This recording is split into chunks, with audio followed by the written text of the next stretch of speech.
1998년 봄, 한 대학 캠퍼스에서 믿을 수 없는 일이 벌어졌습니다. 새벽 1시 기숙사 복도를 걸어 나간 여학생이 흔적도 없이 사라진 것입니다. 지갑도 옷도 모두 방 안에 남겨둔 채였습니다.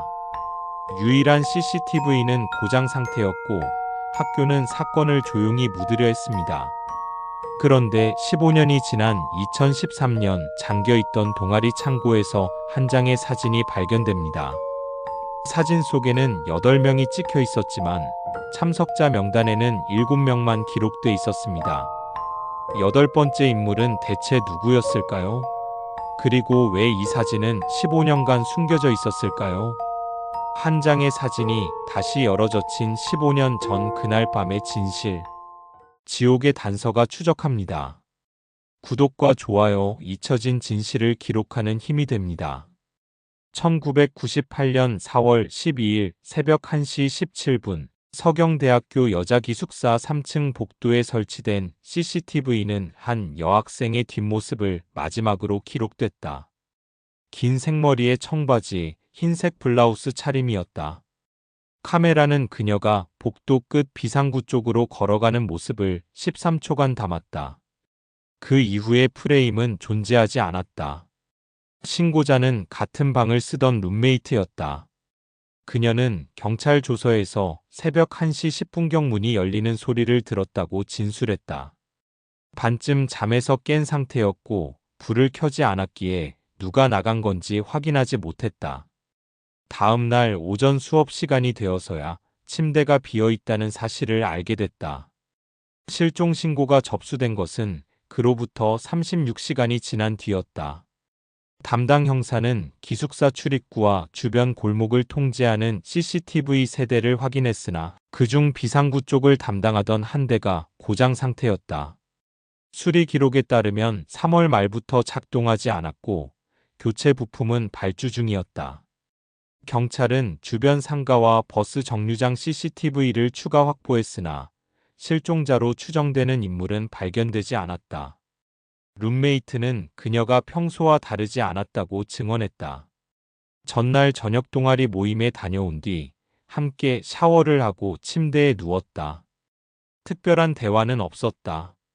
다만 잠들기 직전 호출기에 메시지가 한 통 왔고 그녀는 화면을 확인한 뒤 조용히 베개 밑에 넣었다. 그 호출기는 침대 시트 사이에서 발견됐으나 통신사 기록 복원은 당시 기술적 한계로 불가능했다. 학교 측은 가출 가능성을 제기했다. 그러나 실종자의 지갑, 학생증, 통장은 모두 방 안에 그대로 남아 있었다. 옷장 속 옷까지도 그대로였다. 그녀는 손에 든 것 없이 신발만 신고 나간 것으로 보였다.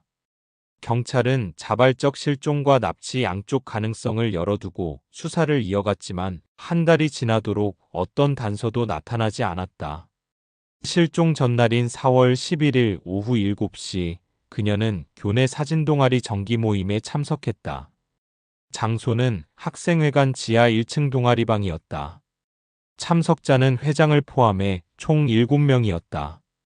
모임은 오후 10시경 종료됐고 각자 귀가했다. 경찰은 참석자 전원을 조사했으나 특이사항은 없었다. 그러나 2013년 재수사 과정에서 동아리방 서랍 속 회장 일지가 발견됐다. 4월 11일자 기록에는 이렇게 적혀 있었다.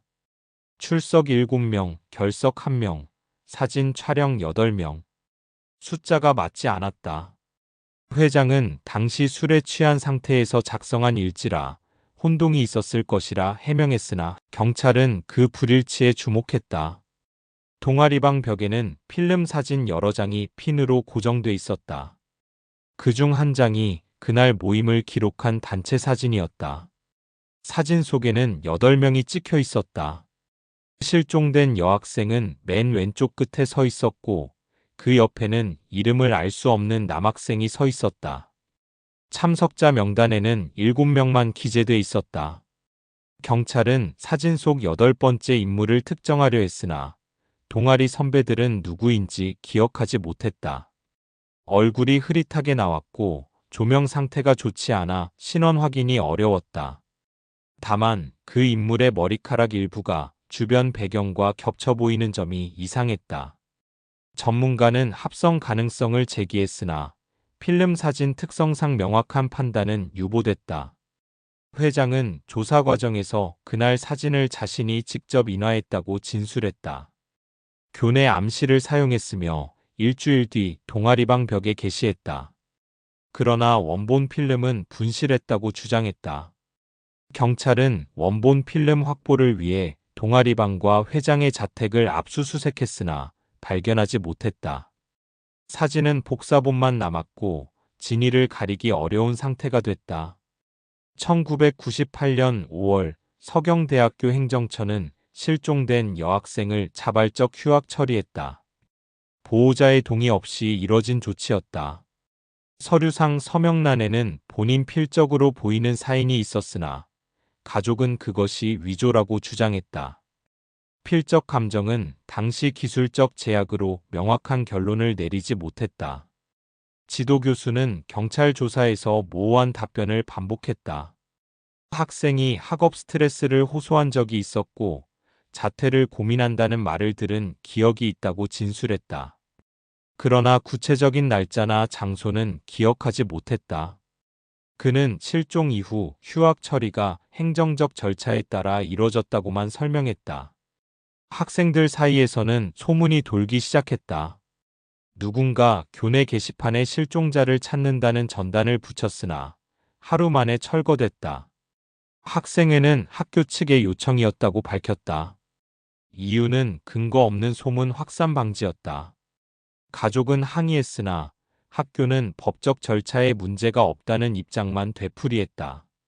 2013년 재수사 당시 총무과 직원이었던 한 증인이 비공식 증언을 남겼다. 그는 휴학 서류가 상부 지시로 신속히 처리됐다고 진술했다. 누가 지시했는지는 밝히지 않았으나 당시 교무처장의 결재가 있었다는 사실은 확인됐다. 교무처장은 이미 퇴임한 상태였고 연락이 닿지 않았다. 학교는 사건을 은폐하려 했던 것으로 보였다.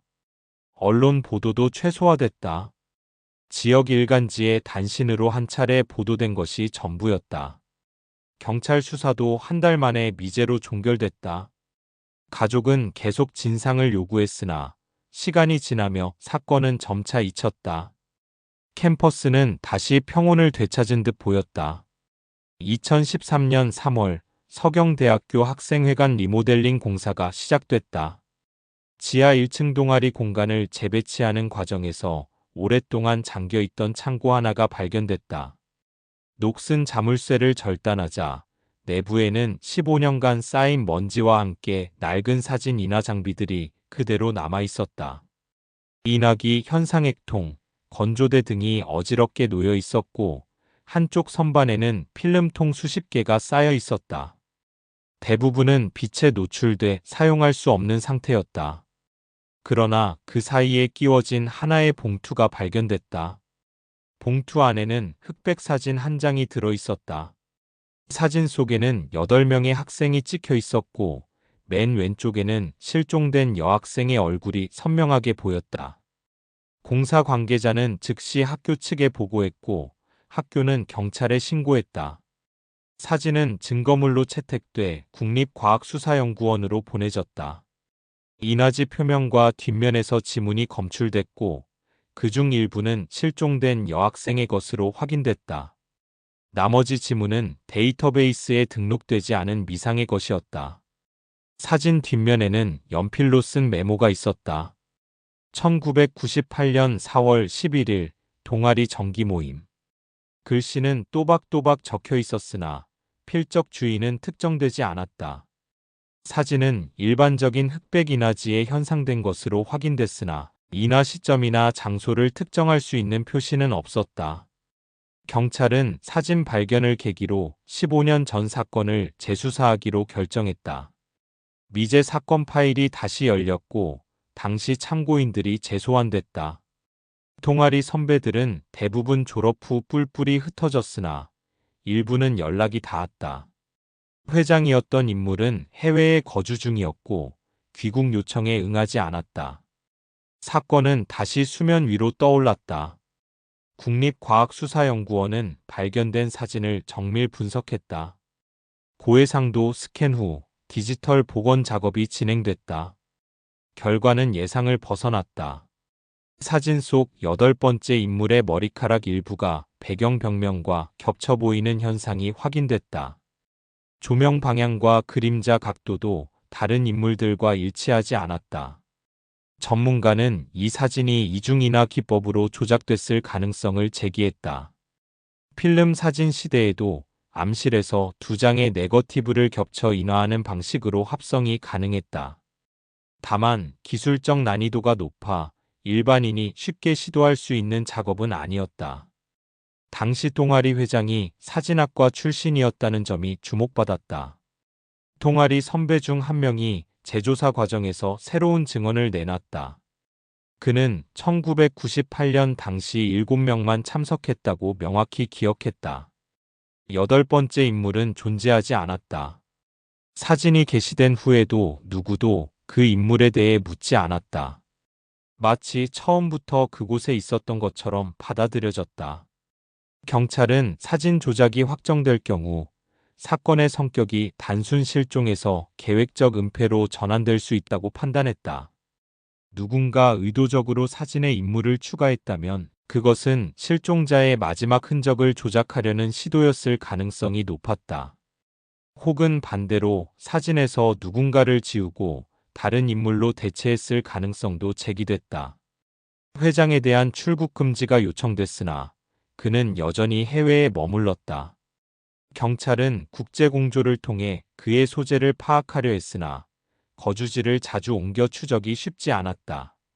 사진은 증거로 채택됐으나 그것만으로는 범죄 사실을 입증하기 어려웠다.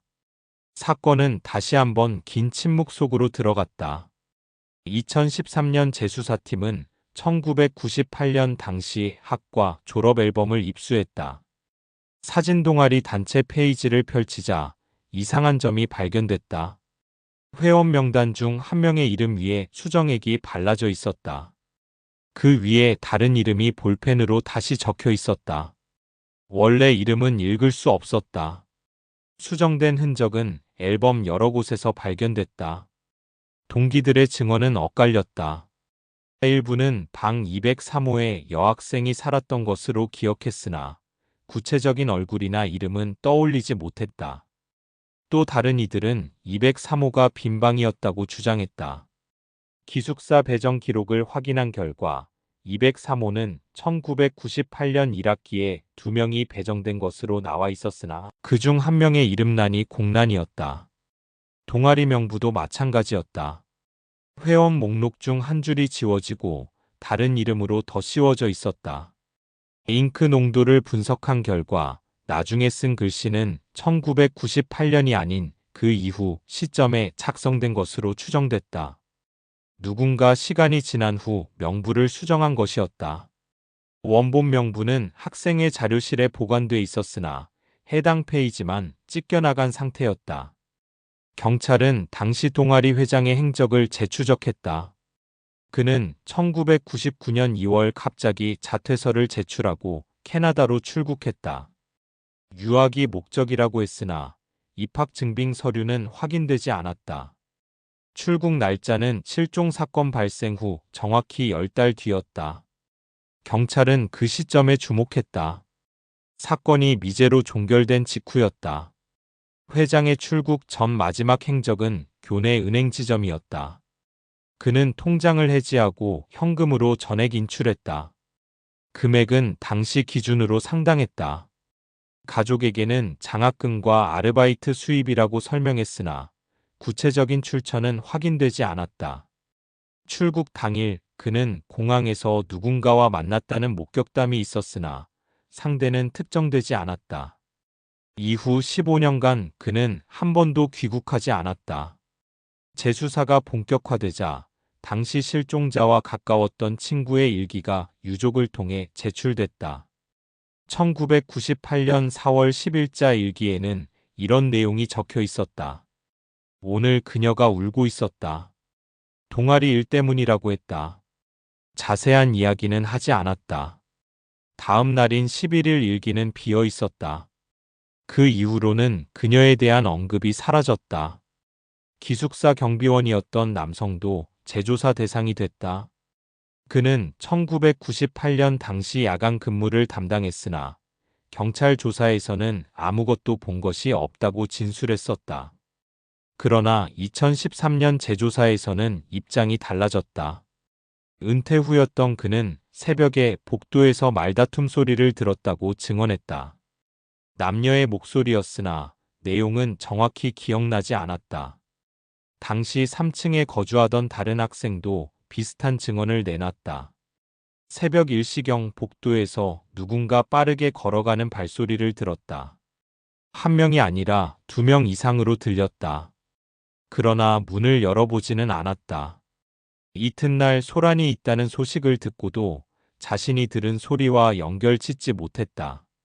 경찰에 신고하지 않은 것은 확신이 없었기 때문이라고 설명했다. 룸메이트였던 여학생도 추가 진술을 했다. 실종 전날 밤 그녀는 평소보다 말이 없었다. 침대에 누운 뒤에도 한참 동안 뒤척였다. 호출기 메시지를 확인한 뒤 표정이 굳어 보였으나 묻지는 않았다. 다음 날 아침 침대가 비어 있을 때에도 일찍 나간 것으로만 생각했다. 짐이 그대로 있었기에 돌아올 것이라 믿었다. 경찰은 증언들을 종합하며 사건 당일 밤의 타임라인을 재구성했다. 실종자는 새벽 1시경 누군가와 만났거나 대화를 나눴을 가능성이 높았다. 그 상대는 기숙사 내부 또는 외부에 있었다. CCTV가 고장난 비상구 쪽으로 이동한 것은 의도적이었을 수 있다. 감정적 충돌이 있었고 그것이 실종으로 이어졌을 가능성이 제기됐다.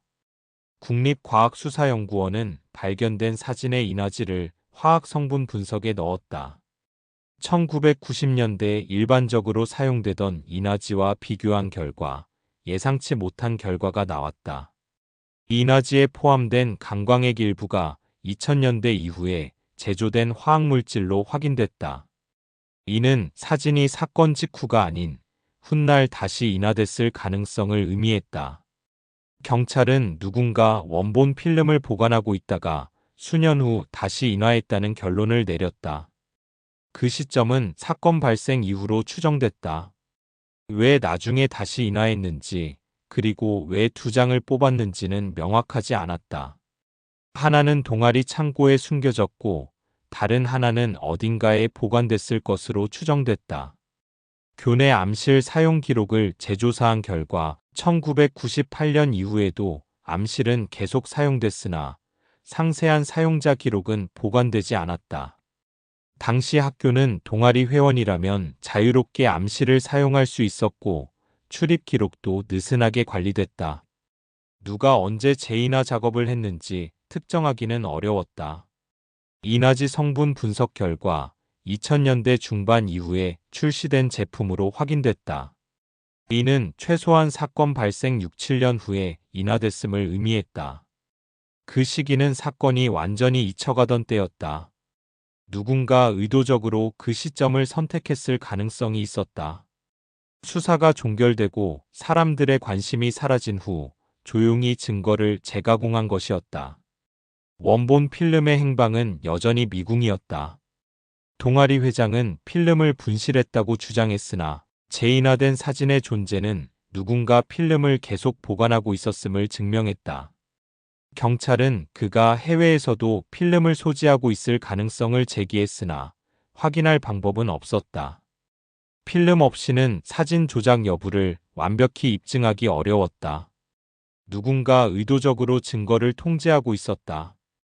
2013년 7월 재수사팀은 1998년 당시 사건을 담당했던 형사의 집을 방문했다. 그는 이미 정년퇴임한 상태였다. 집 서재에는 오래된 파일 박스들이 쌓여 있었다. 그중 하나에 서경대 실종 사건이라고 적힌 라벨이 붙어 있었다. 상자 안에는 공식 기록에는 없는 문서들이 보관돼 있었다. 가장 눈에 띈 것은 목격자 진술서였다. 기숙사 인근 편의점 아르바이트생이 새벽 1시 30분경 여학생과 남학생이 함께 걸어가는 것을 봤다고 진술했다. 여학생은 울고 있는 것처럼 보였고 남학생은 그녀의 팔을 잡고 있었다.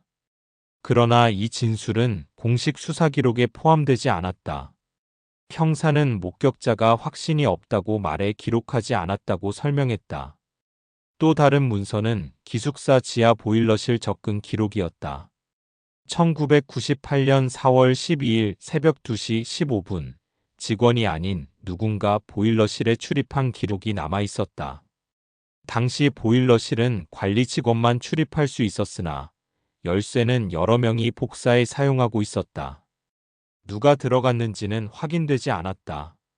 경찰은 당시 이 기록을 확보했으나 추가 조사를 진행하지 않았다. 형사는 사건 당시 상부로부터 압력이 있었다고 증언했다. 학교 측이 사건 축소를 원했고 언론 노출을 최소화하라는 지시가 있었다. 증거가 불충분하다는 이유로 한 달 만에 수사가 종결됐다.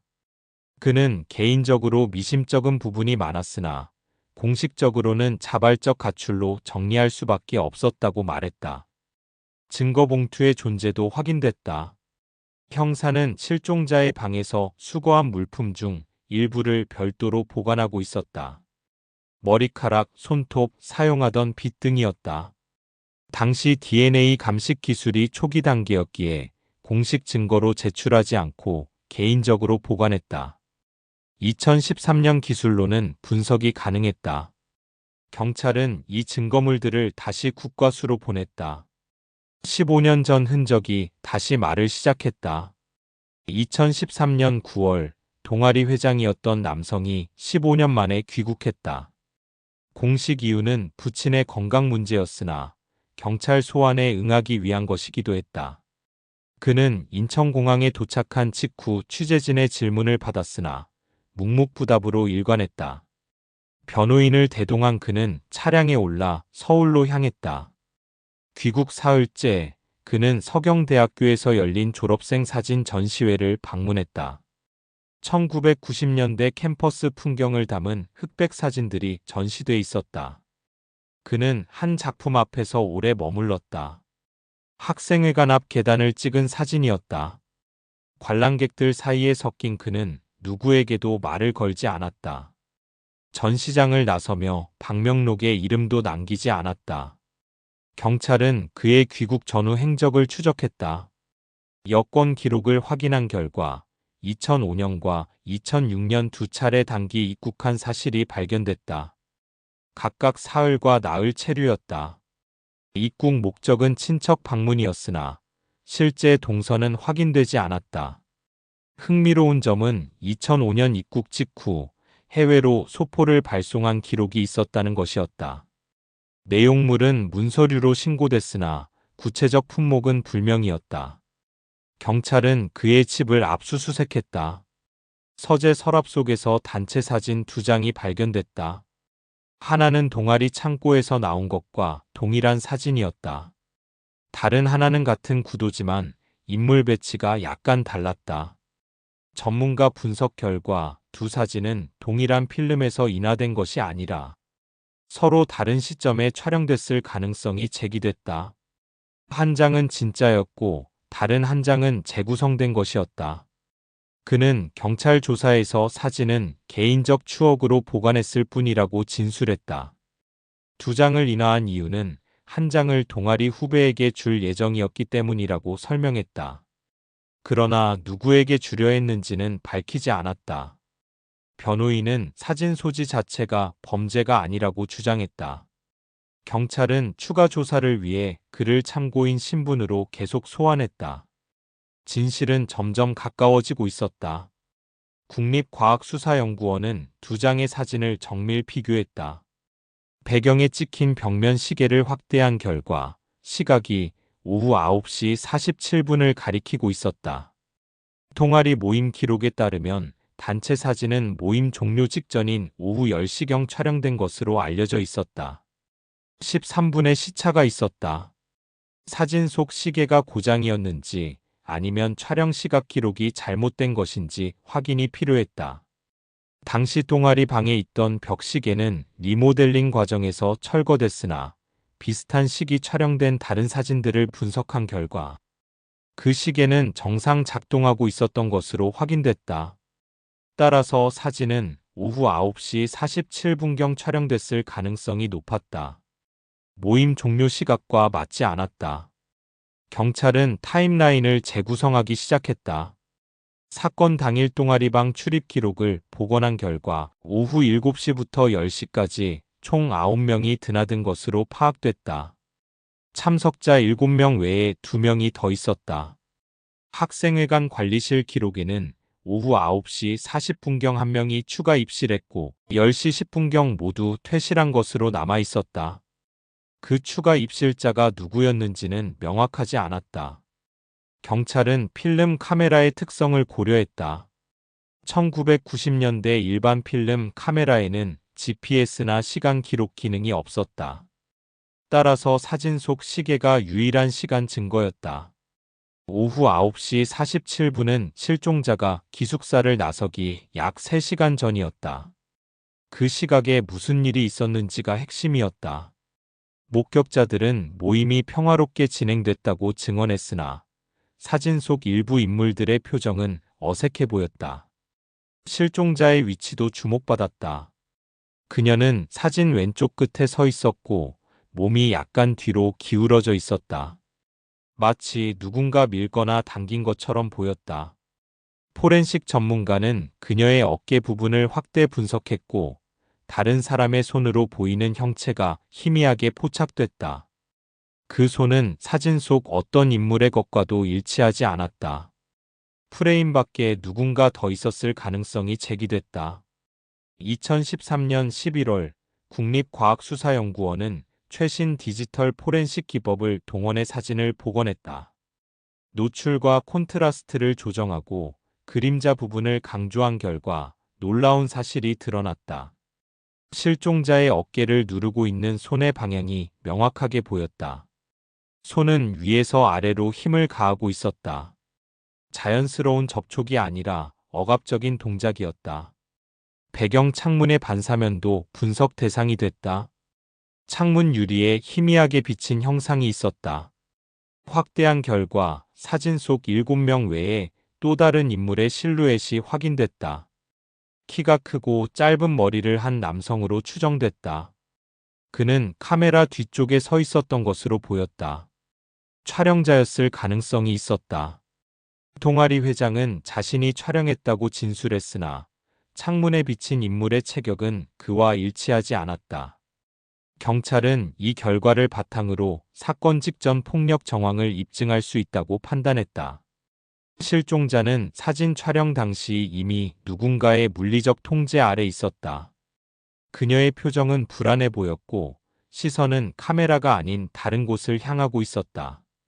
포렌식 심리 분석가는 그녀가 공포 상태에 있었을 가능성을 지적했다. 사진 속 다른 인물들의 반응도 재분석됐다. 대부분은 카메라를 보며 웃고 있었으나 한 명은 실종자 쪽을 바라보고 있었다. 그의 표정은 무표정에 가까웠다. 경찰은 그를 다시 소환했고 그는 당시 분위기가 이상했다고 새롭게 진술했다. 모임 후반부에 회장과 실종자 사이에 긴장감이 감돌았다고 기억했다. 그러나 구체적인 내용은 듣지 못했다.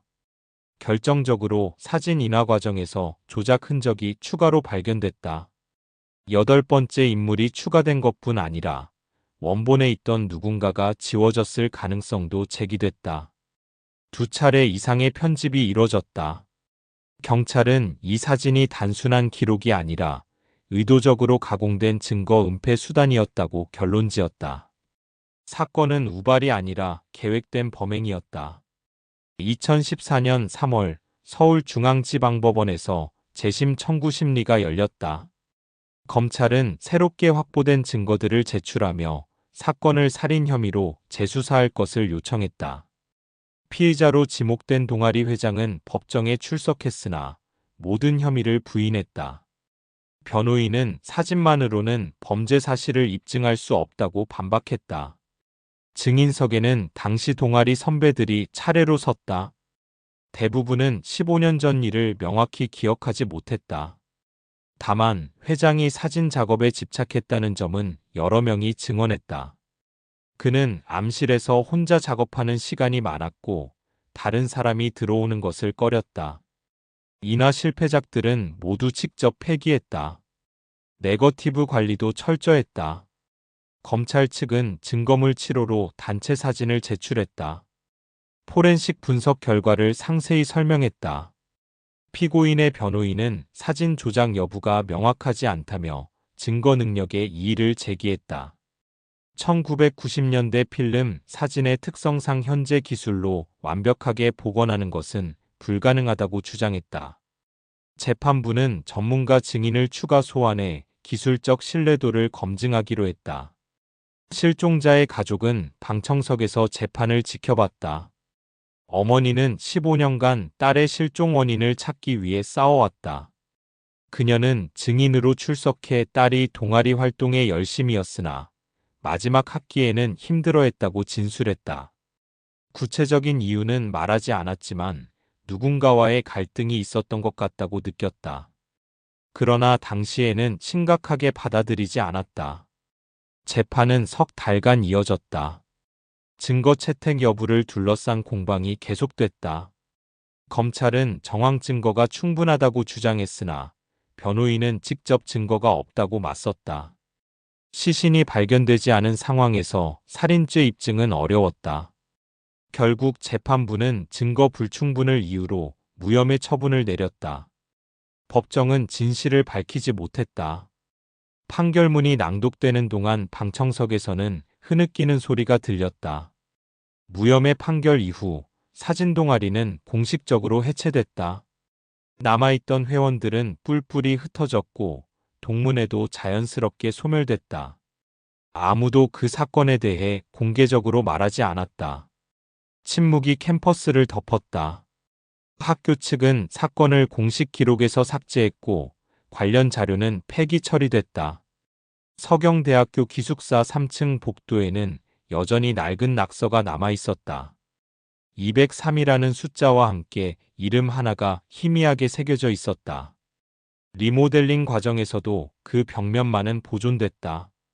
관리실 직원은 왜 지우지 않느냐는 질문에 그저 잊지 않기 위해서라고 대답했다.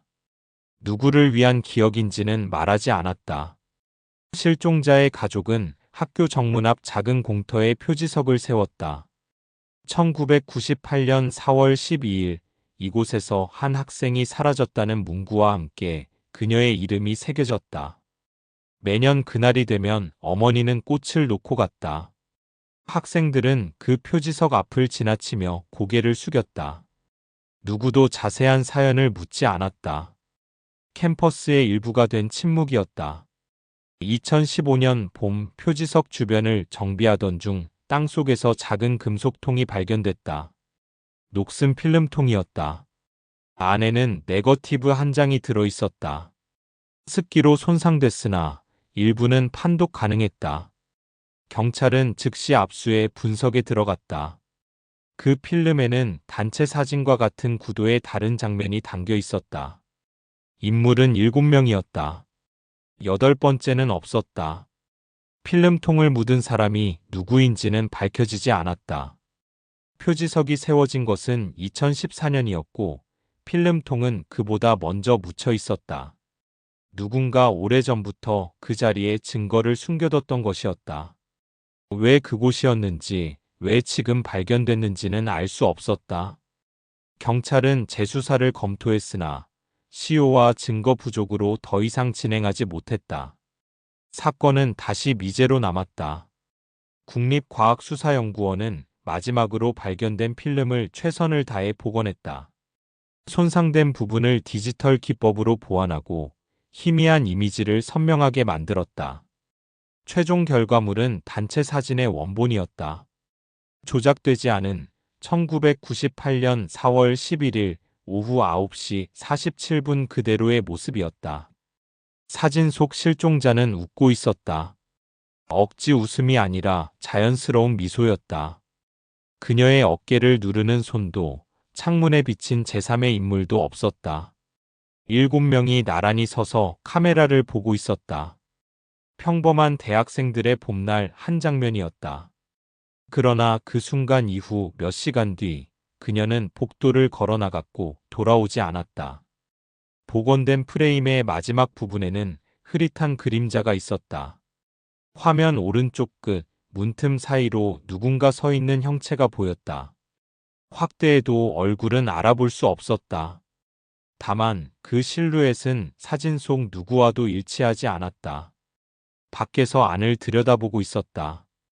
그가 누구였는지, 무엇을 보고 있었는지는 영원히 알 수 없었다. 국과수 보고서는 이렇게 결론지었다. 사진은 진실과 거짓 사이에 존재한다. 필름은 빛을 기억하지만 그 빛이 무엇을 의미하는지는 보는 사람의 몫이다. 기억이란 지워도 남는 필름처럼 어딘가에 각인돼 있다. 그러나 그것을 해석하는 방법은 끝없이 달라진다. 진실은 밝혀졌지만 책임은 사라졌다. 2015년 가을 서경대학교에는 새로운 신입생들이 들어왔다. 기숙사 3층 복도는 리모델링돼 깨끗해졌다. CCTV는 모든 구역에 설치됐고 비상구도 이중 잠금 장치가 추가됐다. 표지석은 여전히 정문 앞에 서 있었다. 그리고 지금도 또 다른 캠퍼스 어딘가에서 같은 흔적이 반복되고 있다.